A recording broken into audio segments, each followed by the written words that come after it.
US లో doctor గా స్థిరపడాలని అనుకుంటున్నారా? అయితే అతి తక్కువ ఖర్చుతో ఎగ్ప్లస్ తో సాకారం చేసుకోండి.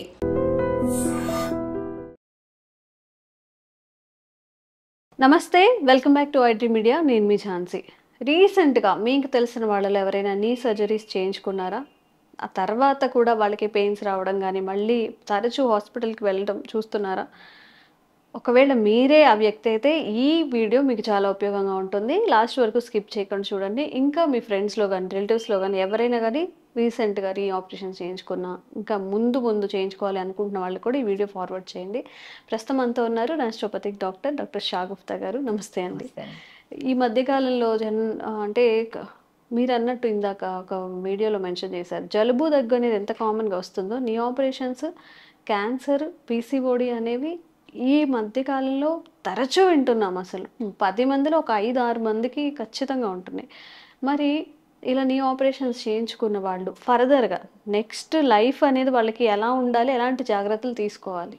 సో బేసికలీ ఏంటంటే అండి, ఆఫ్టర్ నీ సర్జరీ అయిన తర్వాత నీ సెట్ అయిపోయిందని చెప్పేసి ఇమీడియట్గా విత్ ఇన్ 1 వీక్లో వాక్కి వెళ్ళిపోతూ ఉంటారు చాలామంది.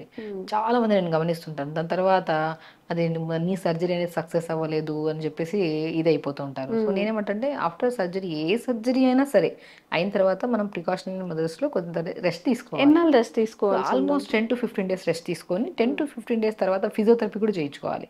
ఆ ఇప్పుడు మనకి ఆ సర్జరీ అవుతున్నప్పుడు అన్ని వేసి చేసింటారు కాబట్టి మనము ఆ రెస్ట్ ఇచ్చింటాం. ఆ రెస్ట్ పీరియడ్ అయిపోయిన తర్వాత ఒక ఆల్మోస్ట్ ఒక 1 month వరకు ఫిజియోథెరపీ చేయించుకోవాలి. అది ఈవెన్ దో సర్జరీ చేసిన డాక్టర్ సజెస్ట్ చేస్తారు. సో ఫిజియోథెరపీ చేయించుకున్న తర్వాత కొన్ని ప్రికాషనరీ మెజర్స్ ఉంటాయి, అవన్నీ ఫాలో అయిన తర్వాత మనము అప్పుడు స్లోగా వాక్ వెళ్ళడం కానీ చిన్న చిన్న అడుగులతో. కొంతమంది లైక్ సివియర్ పెయిన్ వస్తే తప్ప సర్జరీకి వెళ్ళొద్దంట నేనైతే. ఇప్పుడు చాలా మంది ఏంటంటే నీ అరగడం స్టార్ట్ అయ్యింది అన్న వెంటనే సర్జరీ పరిగెత్తుకుంటూ వెళ్ళిపోతారు. అంటే ఫ్యూచర్లో మళ్ళీ ఇంకా ఏమైనా అయిపోతుందేమో, ఇంకొక నీ మీద ఎక్కడ అంటే నీ సర్జరీ రాకుండా మన జాగ్రత్తలు తీసుకునేవి 100 ఉన్నాయి. అవి చేసుకుంటే మాకు నీ సర్జరీ అవసరం లేదు. ఇంకా నీ సర్జరీ తర్వాత ప్రికాషన్స్ అనేవి ఇంకా దేవుడికి వదిలేద్దాం. అందుకే నేనేమంటే చాలా వీడియోస్లో నేనే చెప్పాను, నీ పెయిన్ వచ్చింది అంటే సడన్ గా క్రానిక్ పెయిన్ అయితే రాదు. ఫస్ట్ ఒక్కసారి కాల్షియం డెఫిషియన్సీ వచ్చింది అనుకోండి, కర సౌండ్లు వస్తాయి, టక్ టక్ టక్ సౌండ్లు వస్తాయి చూడండి. ఆ టక్ టక్ సౌండ్లు ఇండికేట్ టు నీకు ప్రాబ్లం వచ్చే ఛాన్సెస్ ఉన్నాయి 1 to 2 years లో అనేది మనం ఒక చిన్న జాగ్రత్త. సో మనం చెక్ చేసుకోండి అందరూ. టక్ టక్ సౌండ్ మాక్సిమం మనకి ఏంటంటే టక్ టక్ sound it's very normal ligament sound. అది మనం కూర్చొని ఒక లేచిన తర్వాత ఒకసారి వస్తుంది, ప్రతిసారి కూర్చొని లేచిన వెంటనే ప్రతిసారి వస్తుంది అనుకోండి, అది కాంప్లికేటెడ్. ఇప్పుడు నేను ఏమంటే complicated in the sense deficiency ఉంది అని దాని అర్థం. సో మనము చాలా మందికి లిగమెంట్ ఒకసారి కూర్చొని లేచిన వెంటనే మళ్ళీ ఫామ్ అవడానికి ఒక 30 seconds to 1 minute పడుతుంది. అప్పుడే మళ్ళీ టక్ టక్ అనేది రాదు. ఇప్పుడు నేను ఇలా అన్నాను, చిన్న టక్ సౌండ్ వచ్చింది, తర్వాత నేను అంటూనే ఉన్నాను, నాకు సౌండ్ రావట్లే. సో రిలీజింగ్ అనే టక్ సౌండ్ వేరుంటది, ప్రతిసారి అనే టక్ సౌండ్ వేరుంటది. దీన్ని మనం ఇండికేట్ చేసుకోవాలి, ఓకే మన బాడీలో కాల్షియం తక్కువైంది. కాల్షియం టెస్టే చేయించుకోవాల్సిన అవసరం లేదు, మన బోన్సే చెప్పేస్తాయి కాల్షియం తగ్గింది, నీకు సంథింగ్ ఎక్కడో స్టిఫ్ గా ఉంటున్నాయి జాయింట్స్ అని. అప్పుడు మనం కాల్షియం రిచ్ ఫుడ్లు ఎక్కువ తీసుకోండి, ఆవు పాలు తీసుకోండి, తర్వాత నువ్వులు తీసుకోండి, తర్వాత మ్యాక్సిమం రాగులు తీసుకోండి, ఓకే రాజగిరా సీడ్స్ అంటారు, తోటకూర విత్తనాలు తీసుకోండి, దోశల్లాగా కానీ ఇందులో మనం తీసేసుకోవచ్చు.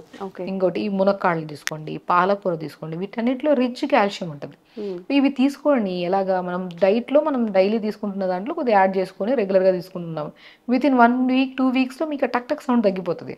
అంటే కాంప్లికేటెడ్ నీ పెయిన్స్కి వెళ్ళడానికి ముందే మనం ఇక్కడ తీసేసుకున్నాం, చిన్న హింట్ ని మన బాడీకి మనం తెలియజేసుకొని, అరే సంథింగ్ నా బాడీ ఇండికేట్ చేసిందంటే ఎక్కడో సౌండ్ వచ్చింది.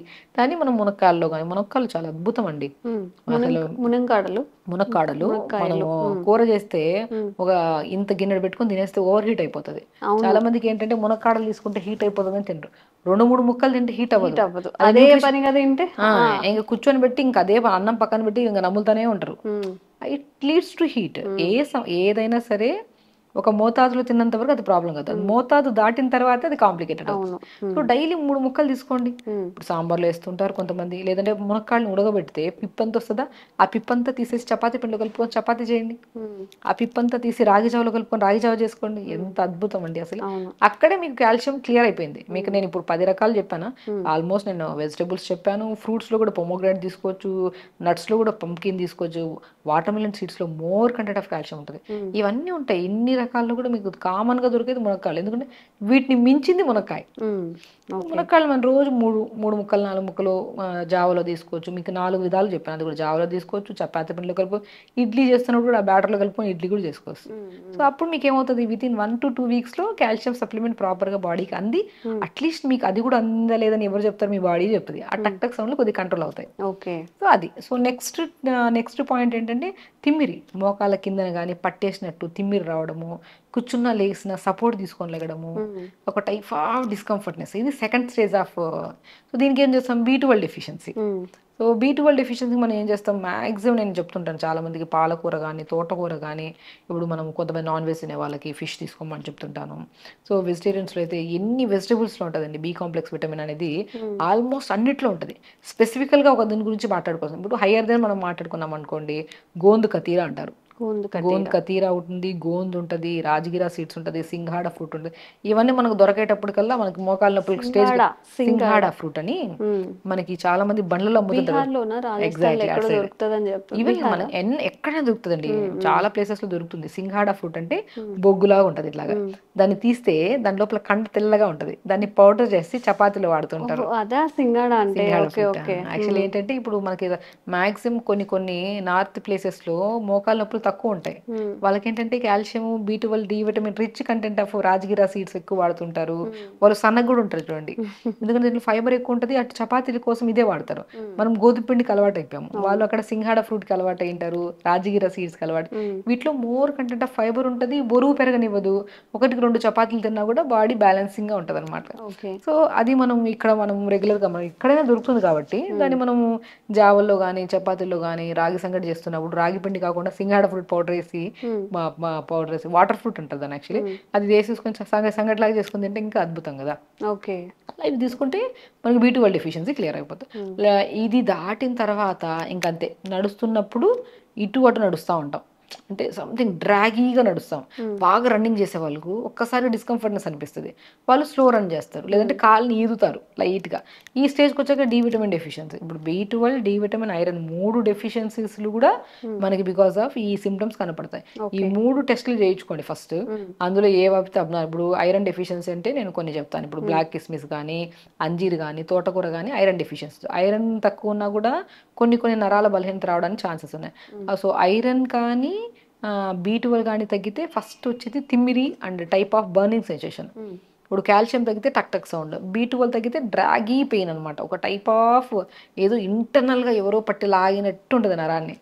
సో వీటన్నిటిని మనం చూసుకొని, సో ఇవి మోతాదులో ఉన్నాయా లేదా. ఇప్పుడు మనం అనుకున్న D విటమిన్ తగ్గింది, మష్రూమ్స్ తీసుకోండి.